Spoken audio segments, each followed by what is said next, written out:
All right, physics reaction video number 53. Here we go. No dogs today. I have posted all the video keys. Now, sometimes the video key that I post is related to the problem, but not the exact same as the problem. Cool. Okay? So just keep that in mind. It'll help you work the problem. Last night, I posted a help video, which is the problem. I worked it. I really like this sort of infinite screen that he has and the ability to zoom in and out. And I really love that because when you zoom out, right, you can sort of see the big picture of what we're up to, and then you can zoom in on what's happening. And these look like, I don't know, scans maybe or something from the textbook. Cool. That's a cool problem. All right, let's keep going. I posted one for this 7. I posted one for 8. I know Sophia was asking questions on that.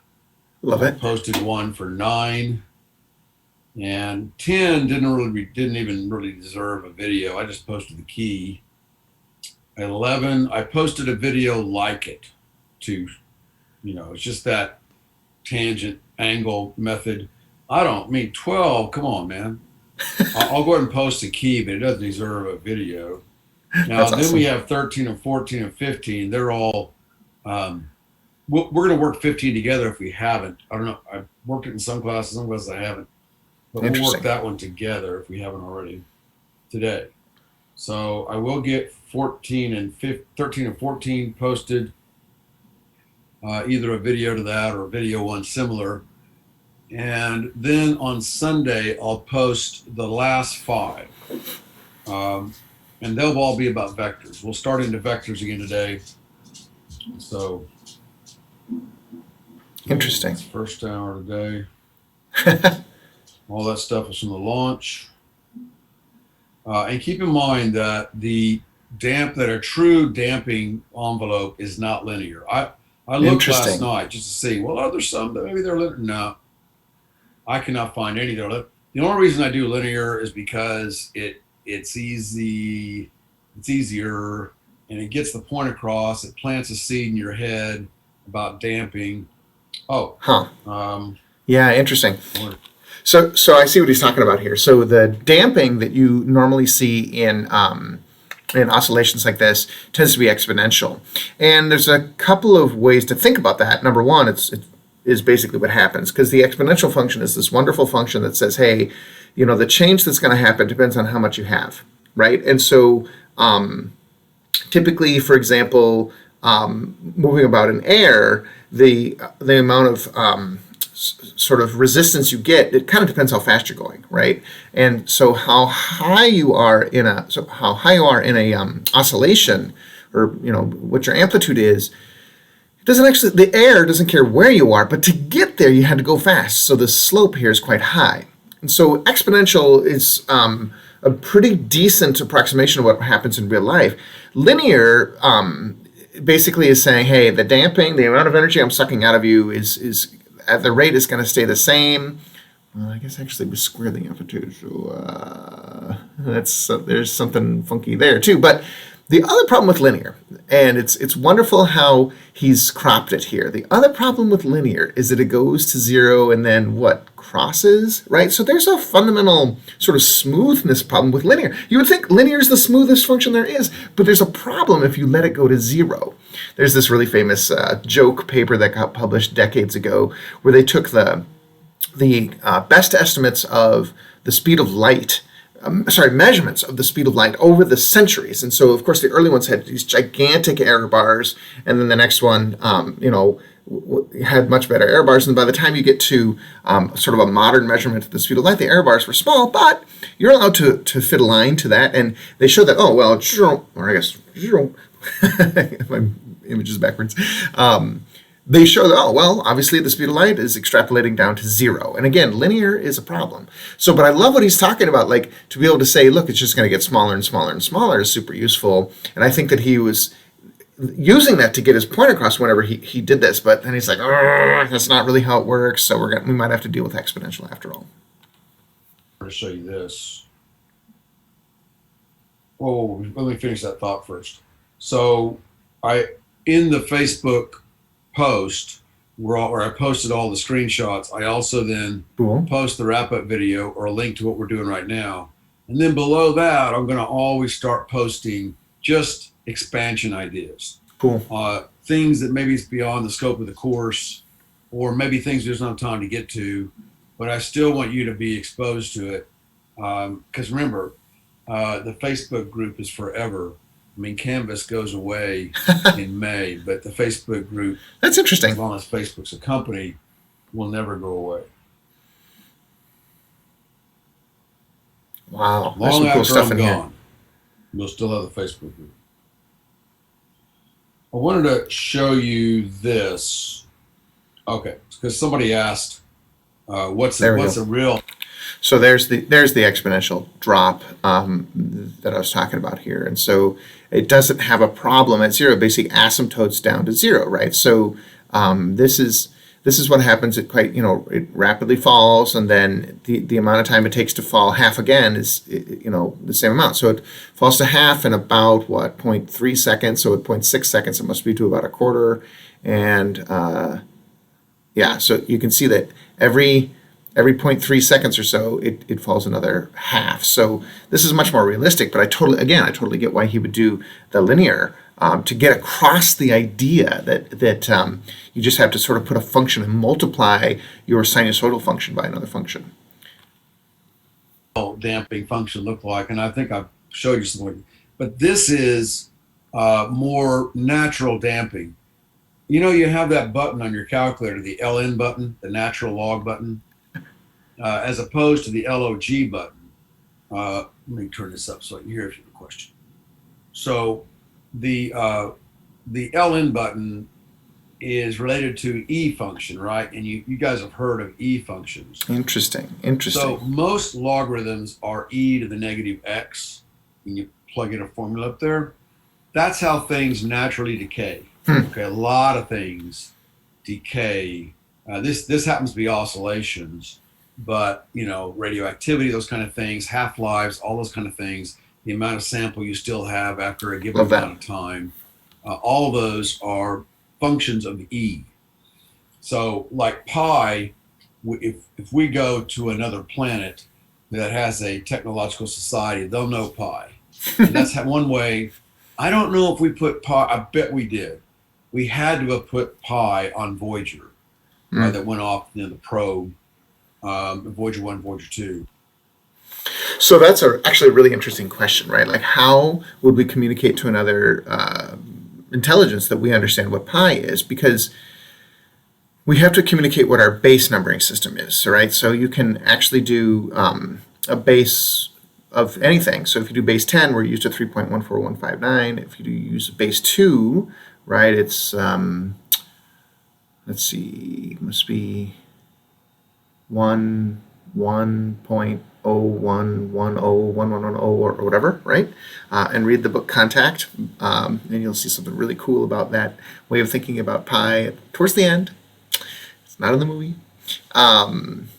And so, I don't know if it's on Voyager either, but they would have had to do two things. Like, our base system is this. We use 10 things for numbering, and if you use that, well, then pi looks like this. A couple other really cool things about pi, by the way. My kid was interested in memorizing all the digits, well, not all the digits of pi, but a bunch. And so he was sitting there and he was rattling them off back when I think at the time he knew 48. Rattling them off, and I just said to him, I said, boy, you hardly ever said zero. And he said, what do you mean? I said, I don't know. I was listening to you. You hardly ever said zero. And so, man, that just launched into this huge exploration of, when do the digits actually sort of average out? And it turns out like base 17 or something like that has a digit that doesn't get used for, I think, over 100 digits, right? So it goes on and on and on and on and on before every single digit's actually used. So it's really a fun conversation with my kid about, well, do you trust that eventually they're all going to be used sort of evenly? Fascinating. I've got another long story about pi too, but I'll let it go. So this was interesting. He is recognizing like, you don't have lots of experience with the exponential function. We've never really shown how the exponential function might show up in a physics problem, but I loved the connections that he made to radioactivity, half-life stuff, right? And just how this idea that how much you have determines how much you're going to lose in the next little bit is such a wonderful idea that we use to model our world. But I bet we put the E function as well, because that's another universal. It's 2.71 something, but that's not important. The idea is that E to the negative X is how things universally decay, and even like oscillations. So this is a typical oscillation envelope, decay envelope. Cool. And then I cannot spend, just talking about damping period is already going a little bit beyond the course. I don't want to spend a day or two, we have in the past, and I'll pay for it if I do, talking about all the different dampings. It's cool and all, but next time you really have to understand damping is in a course called Vibrations and Waves, which you'll take in college, as most likely your second semester sophomore if you're advanced, more likely your first semester junior year when you're in engineering or in physics, and you'll take a course that's really an awesome course, one of my favorites of all time, called Vibrations and Waves. It's probably the reason why I became a geophysicist. Cool. Just because I just really fell in love. I love geology. I love rocks. I love, not necessarily rocks, I loved outcrops. I love going on field trips. And I loved the physics of waves. And so I put them together into geophysics. And it's a cool I'm just going to look ahead, see if there's a derivation that keep my it is. interest for the rest of my life, but for a few years, kept my interest. Here is, now, sometimes we don't want natural decay. Like I also in the Facebook group in the comments. I'm just going to skip up to here so we can get to a calculation. Oh, well, what's it matter, right? So you can practice that one too. Thank you for that. This is the exact same, basic same problem. Change a couple of numbers around. Two zoom points for, you always get 2 points when you point out an error. Okay. Good call. So that was awesome, actually. It's the same problem. That interaction with the student must have pointed out a mistake or something. 2 meters away from equilibrium. So I'm going to start off. Now, the first thing you want to do is draw your envelope. So the envelope tells you where you're, like I've had students in the past, they will they'll draw their wave, right? Then they draw the envelope. No. You don't clip your amplitudes. No. You've got to first draw the envelope, then fit the oscillation inside that envelope. That's why it's called an envelope. So we're going to use this equation. And what this tells us is that the slope of that envelope will be plus or minus 1/8. 0.125 is 1/8. So this is really, really interesting. So he's back to using linear decay, right? So he's really trying to get them to understand that there's the oscillation, the sinusoidal term, and it's going to be multiplied by this envelope. And this is such a really interesting way to write it. I think I probably would have just done 0.125t negative 0.125t plus 2.0. So started at 2.0 and gone down negative, right? And just set them, on the bottom, it's just mirrored. But he's saying, look, this is actually two equations. You use the top equations and use the bottom equations, the top sign and the bottom sign. So it's 0.125t minus 2.0, so that's this one. And it's negative 0.125t plus 2.0, which is this one. So you get them both. And he's encouraging them to draw that first, and then we'll be able to put our wiggles underneath that. That's really cool. I mean, again, this is much more doable than the exponential function. Interestingly, I wonder if this slope makes it such that it's actually going to come down to 0, which is what I was talking about before. Let's see. So it's not going to get to 0 until it would take 8 seconds to get 1. So it's going to be 16 seconds in the future is when this finally get to 0. And I don't think this goes out 16 seconds. So he won't. That won't happen. So plus or minus 1/8 times t. So if I plug in the final time, which is 4 seconds, if I plug in 4 seconds, 4 times an eighth is 1/2. That means that I'll start at, I'll do the envelope in red. I'll start at 2, I'm just going to call that 2 and -2. And then I will drop off at a rate of 1/8 of a meter per second. So 4 seconds later, then I've dropped off 4/8 or 1/2.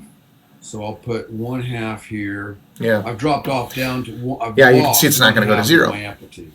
So it's not much of a decay. So, and I love how he drew both. That's really get cool. The ruler out. I don't know when this got drawn. Now, maybe there was a pause. Next, those oh, that's cool. Dashed. Oh, that's super cool. Line. Now, I wonder if we would expect the students to be able to calculate this angle is 358 degrees, this, right? We haven't worked this particular problem. This will be the last one. Huh. Until the test. I'm just going to pause and check. Okay. All right, so let's see. What do I want to do? I guess I know that the tangent is 1/2 divided by 4 is 1/8. So the tangent is 1/8. So I want the inverse tangent of 1/8 in degrees. Just pulling up a calculator here. Gotta turn it sideways on my phone, actually. Do I have inverse tangent? Yes, I do. Inverse tangent of 0.125. And am I in degrees? No, I'm in radians. So I'm in degrees now. Interesting. So it's saying that the inverse tangent is 0.1 degrees. Let's try it the other way around. So the tangent, let's just make sure I'm doing the right thing. The tangent of 90 degrees, yeah, I'm not in degrees. Erg. I don't do much trigonometry on my calculator. Let's see here. How do I test it? Tangent of 0 should be 0. Yep. The tangent of 45 degrees should be 1. Yeah, it's not. So if I put it in there. Okay. Now at least I know how to put it in degrees. Okay, so I want the inverse tangent of 0.125. 7 degrees. It's supposed to be 7 degrees? Was it 2? It was at 353, I believe, is what he had. Huh. So, it's maybe not to scale. That would assume that every single one of these is a square, and of course it's not, because this is 2 units. Okay. So, man, what a pain, right? So, my answer should be smaller by a factor of, let's see, if that's 2, this is 1, so 1 is here, by a factor of 4. So I think I should divide by 4 before I do the inverse tangent. Then I get 2 degrees, 1.7 degrees. Yeah, that's really cool, but that was a lot of work. I don't know if it's worth it to ask your students to be able to figure that out. And I'm not 100% sure these are full squares here either. So, interesting. Now I got to fit my oscillations inside that. That's really cool. Why not draw it as a solid line? It says that it oscillates it takes 4 seconds to go 2 oscillations. Oh, I love that. So we got to plot in here. We got to plot in 2 oscillations. So you should be working this with me, right? I mean, it's no fun to sit and watch. I guarantee you'll fall asleep. And it's going to be a cosine function because it starts high. One kid. This year. Interesting. A mass on a giant pendulum. Mr. Askey lets the mass go. Lets the mass go. So this is subtle language for with 0 velocity, right? Because if you actually throw it down or throw it up, it's going to be some interesting combination of sine and cosine, and it's going to go outside of this border here. But this little tiny phrase, lets the mass go, we say, it starts with 0 velocity. So it's going to go, so cosine, remember, kind of goes a little bit flat at first, right? So if he draws it straight down, that's a problem. It actually has to start with 0 slope. Start with 0 slope and then come down. Let's see, and it's going to execute one full one here. So it's actually going to be all the way down like that, and then it's going to come all the way up like that. So I'm really curious to see if he draws it with zero slope. I said, yeah, I listen to your help videos all the time, Mr. Askew. I said, oh, really? He says, yeah, they help me sleep. He puts them on. He said he put them on when he couldn't sleep at night. My voice put him to sleep. That's pretty good. That was a good one, though. Oh, yep. Okay, so I love these guide points here. So I know I'm going to end really up great. Back where I started. I mean, minus the loss. So I started at 2. Then I'm probably at 2 3/4, 1 3/4. Then I'm at 1 1/2. So I'm putting my boundary. I'm fixing my scaffolding, and then I know that halfway between those, I'll be at the other end. Now you got to fit in to keep yourself honest. You've got to fit in your inflection points, and then on sines and cosines, the inflection point takes place halfway between the maximums. Positive, negative. So he's going to put dots there, there. Oh, I like how he's drawn that. That's cool. Okay, now that's really cool. Carefully, I want to see this. Yeah, there's a little bit of art here. So I do the up thrust first. Cool. I'm left-handed. And then I come along and do the down. Flat on the edges, steepest in the middle. All right, I think I'm going to stop it there. Man, there's some cool stuff in here. I think that this sort of bowing to, well, I really want to do linear because I can actually get you guys to show me you understand all of this this stuff. And then he spent quite a bit of time early on. He said, well, linear is problematic, but it's really going to help us, really grasp how to manipulate all of this stuff. This way of putting in the signs was fascinating, right? Because it's really a top and a bottom. And then really not really showing it as this times, I guess, cosine, right? Is interesting, but I really loved how he set about going out and drawing this. That was really cool. All right, everybody. Hope you have a great day. And remember, physics teachers are awesome.